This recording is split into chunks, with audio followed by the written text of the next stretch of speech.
পাকা তালের এই সিজনে একবার হলেও এইভাবে এই পিঠেটা বানিয়ে দেখুন। এত সুন্দর তালের পিঠে তৈরি হবে, না দেখলে বিশ্বাসই হবে না। আর খেতেও দারুণ লাগে। একই রকমের পিঠে না খেয়ে একটু ভিন্নভাবে বানিয়ে দেখুন। বাড়ির সবাই কিন্তু খেয়ে আপনার খুবই প্রশংসা করবে। এই পিঠে বানিয়ে কয়েকদিন ধরে রেখেও খেতে পারবেন। একদমই নরম তুলতুলে, মুখে দিতেই মিশে যাবে। এই পিঠে বানালে দেখবেন অন্য কোনো পিঠে বানাতে ইচ্ছে হবে না, আর অন্য কোনো পিঠে খেতেও ইচ্ছে হবে না। এতটাই ভালো লাগে এই পিঠেটা। তো চলুন আজকের এই পিঠের রেসিপিটা দেখে নেওয়া যাক। আর বানানোও কিন্তু খুবই সহজ এই তালের পিঠের রেসিপিটা। আসসালামু আলাইকুম। আশার মিনি কিচেনে সকল বন্ধুদের স্বাগত জানিয়ে শুরু করছি। প্রথমেই দেখুন আমি গ্যাস অন করে একটা কড়াই বসিয়ে দিয়েছি। আর এখানে দেখুন আমি একটা ছোট বাটির মধ্যে এক বাটি তালের কাঁচ নিয়ে নিয়েছি। তালের কাঁচটা আমি আগে থেকে বের করে রেখে দিয়েছিলাম, দিয়ে এক বাটি মতো নিয়ে নিয়েছি ছোট বাটিতে। এখন তালের কাঁচটা আমি কড়াইয়ের মধ্যে নিয়ে নিচ্ছি।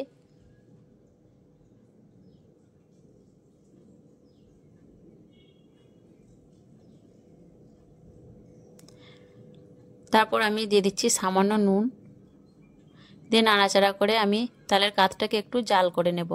আর অনবরত নাড়াচাড়া করতে থাকতে হবে, নাহলে কিন্তু নিচে থেকে লেগে যাবে।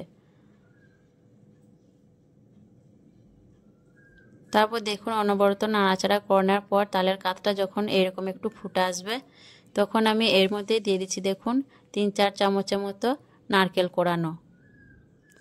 দিয়ে আবার আমি নাড়াচাড়া করে বেশ ভালো করে মিশিয়ে নেব।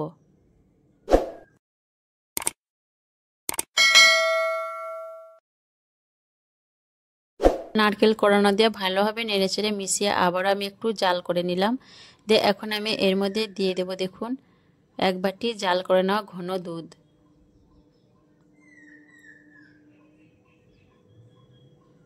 দিয়ে নাড়াচাড়া করে বেশ ভালো করে মিশাতে থাকবো আর দুধটা ফুটে আসার অপেক্ষা করব। আর এখানে আপনারা চাইলে দুধের বদলে কিন্তু পানি দিয়েও করে নিতে পারেন। এছাড়া গুঁড়ো দুধ কিন্তু পানি দিয়ে গুলেও ব্যবহার করতে পারেন। আর যাদের একদমই বাড়িতে দুধ নেই তারা কিন্তু পানি দিয়েও করে নিতে পারেন। তো দুধটা নাড়াচাড়া করতে থাকবো, দিয়ে দুধটা ফুটে আসার অপেক্ষা করব। কিছুক্ষণ জাল করার পর দেখুন দুধটা বেশ ভালোভাবে ফুটে উঠেছে। এখন আমি এই পর্যায়ে গ্যাসের ফ্লেমটাকে একদম লোতে দিয়ে দিলাম। দিয়ে একটু নাড়াচাড়া করে নিয়ে তারপর আমি এর মধ্যে দিয়ে দেবো 1 কাপ সুজি। আর সুজিটা দেখুন আমি উপর থেকে দিতে থাকছি আর নাড়াচাড়া করতে থাকছি। তো এইভাবে করে সুজিটাকে আমি দিয়ে নিচ্ছি, দেখেই বুঝতে পারছেন। উপর থেকে সুজিটা দিচ্ছি আর নাড়াচাড়া করতে থাকছি, নাহলে কিন্তু নিচে থেকে লেগে যেতে পারে।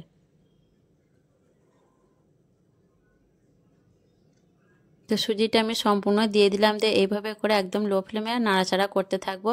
আস্তে আস্তে দেখবেন বেশ ভালোভাবে সুন্দর একটা ডো তৈরি হয়ে যাবে।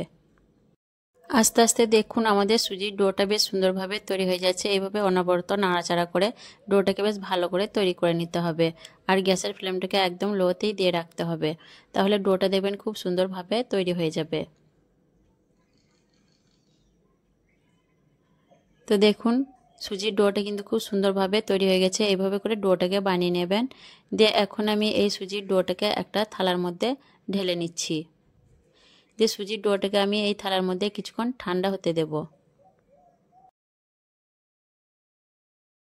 সুজির ডোটা এদিকে ঠান্ডা হতে থাকুক, আর এদিকে আমি একটা চিনির সিরা বানিয়ে নেব। তার জন্য গ্যাস অন করে আবারও আমি কড়াইটা বসিয়ে দিয়েছি। দিয়ে নিয়ে নিচ্ছি হাফ বাটি পরিমাণ চিনি। আর দিয়ে দিচ্ছি 4-5টা মতো এলাচ ফাটিয়ে সুন্দর একটা ফ্লেভারের জন্য। আর দিয়ে দিচ্ছি আমি পানি। যতটা পরিমাণ চিনি নিয়েছি ততটাই পানি দিয়ে দিচ্ছি। দিয়ে নাড়াচাড়া করে চিনিটাকে গলিয়ে নেব। চিনি সিরাটা খুব গাঢ় হবে না, একটু পাতলাই থাকবে। চিনিটা যতক্ষণ অবধি গলে যাচ্ছে ততক্ষণ নাড়াচাড়া করে জাল করে নেব। কিছুক্ষণ জাল করানোর পর দেখুন বেশ ভালোভাবে চিনির ঝোলটা ফুটে উঠেছে আর চিনিটাও ভালোভাবে গলে গেছে। এখন আমি গ্যাসের ফ্লেমটাকে অফ করে দিলাম। আর চিনির ঝোলটা এরকমই পাতলা থাকবে, এর থেকে আর বেশি গাঢ় করব না। এখন দেখুন নাড়াচাড়া করে দেখিয়ে দিচ্ছি, চিনির ঝোলটা ঠিক এরকম পাতলা থাকবে, এর থেকে বেশি আর আমি জাল করব না। দিয়ে এখন আমি এটাকে ঢাকা চাপা দিয়ে রেখে দেব। আর ততক্ষণে দেখুন এইদিকে সুজির ডোটাও কিন্তু বেশ ভালোভাবে ঠান্ডা হয়ে গেছে। সুজির ডোটা কিন্তু বেশ ভালো করে ঠান্ডা করে নেবেন।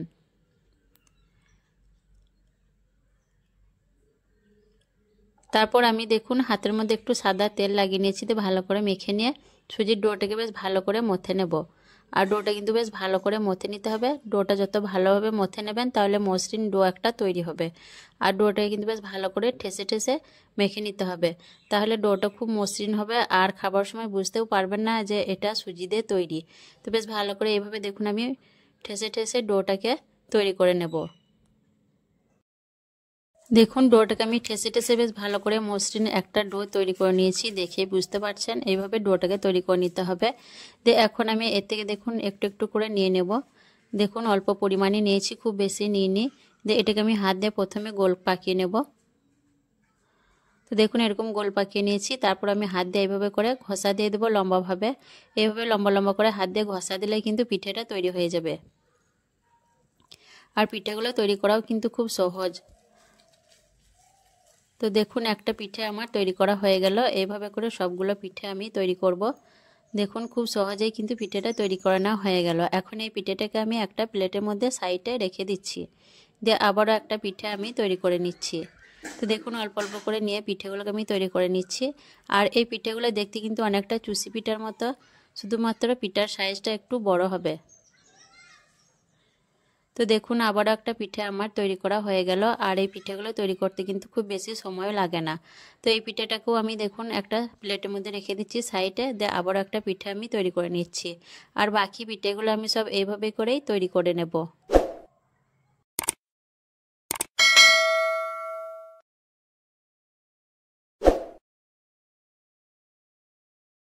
তো এক একে করে দেখুন সবগুলো পিঠে আমি একইভাবে তৈরি করে নিয়েছি। সবগুলো পিঠে আমার তৈরি করে নেওয়া হয়ে গেছে। তো তারপর আমি দেখুন কড়াইয়ের মধ্যে বেশ কিছুটা তেল ভালো করে গরম করে নিয়েছি।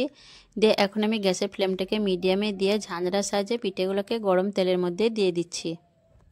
আর একবারে বেশি পিঠে কিন্তু দেওয়া যাবে না, অল্প অল্প করে পিঠেগুলোকে দিয়ে উল্টো পাল্টা করে ভেজে নিতে হবে।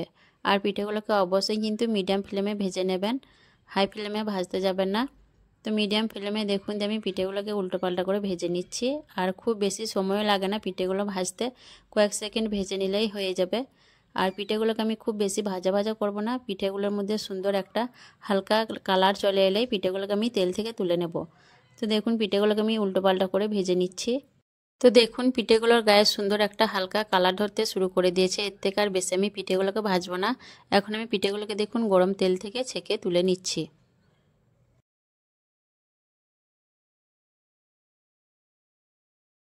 তো পিঠেগুলোকে গরম তেল থেকে তুলে নেওয়ার পর আমি সাথে সাথে দেখুন চিনি শিরার মধ্যে দিয়ে দিচ্ছি গরম অবস্থাতেই।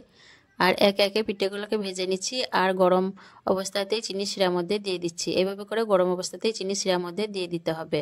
আর বাকি পিঠেগুলোকেও দেখুন আমি একইভাবে ভেজে নেব। তো বাকি পিঠেগুলোকেও দেখুন আমি একইভাবে ভেজে নিলাম, দিয়ে আবারও আমি চিনি শিরার মধ্যে দিয়ে দিচ্ছি। এভাবে করে চিনি শিরার মধ্যে পিঠেগুলোকে দিয়ে দিতে হবে। আর চিনির শিরাটা ঠান্ডা হয়ে গেলে কোনো অসুবিধা নেই। তারপর দেখুন চিনির শিরার মধ্যে আমি পিঠেগুলোকে আলতো হাতে চামচ দিয়ে ভালো করে মিশিয়ে নিচ্ছি। আর চিনির শিরার মধ্যে পিঠেগুলোকে বেশিক্ষণ রাখার প্রয়োজন নেই, কয়েক মিনিট রেখে দিলেই কিন্তু খুব সুন্দর পিঠেগুলো নরম হয়ে যাবে। তো কয়েক মিনিট পর দেখুন পিঠেগুলো খুব সুন্দরভাবে নরম হয়ে গেছে, দেখুন একদম নরম তুলতুলে। আর এই পিঠেগুলো কিন্তু বানিয়ে কয়েকদিন রেখেও খেতে পারবেন, আর ফ্রিজে যদি রেখে দেন তাহলে মাস জুড়েও কিন্তু রেখে খেতে পারবেন। তো এই পিঠেগুলোকে এখন আমি একটা ঝাঁঝরার সাহায্যে চিনি শিরা থেকে তুলে নিচ্ছি একটা থালার মধ্যে। তো এইভাবে একবার তালের এই ভিন্ন স্বাদের রেসিপিটি বানিয়ে দেখবেন, খেতে কিন্তু ভীষণ মজার হয় এই পিঠেগুলো। অবশ্যই একবার বাড়িতে বানিয়ে দেখবেন, সবাই কিন্তু খেয়ে আপনাদের খুবই প্রশংসা করবে। আর কেমন লেগেছে এই পিঠের রেসিপিটা অবশ্যই কমেন্টে জানাবেন। ভালো লাগলে লাইক করবেন, শেয়ার করবেন। আর নতুন হয়ে থাকলে আমার চ্যানেলটিকে সাবস্ক্রাইব করে আমার পাশে থাকবেন। আসবো আবারও অন্য কোনো রেসিপি নিয়ে। সকলে ভালো থাকবেন, সুস্থ থাকবেন। আল্লাহ হাফেজ।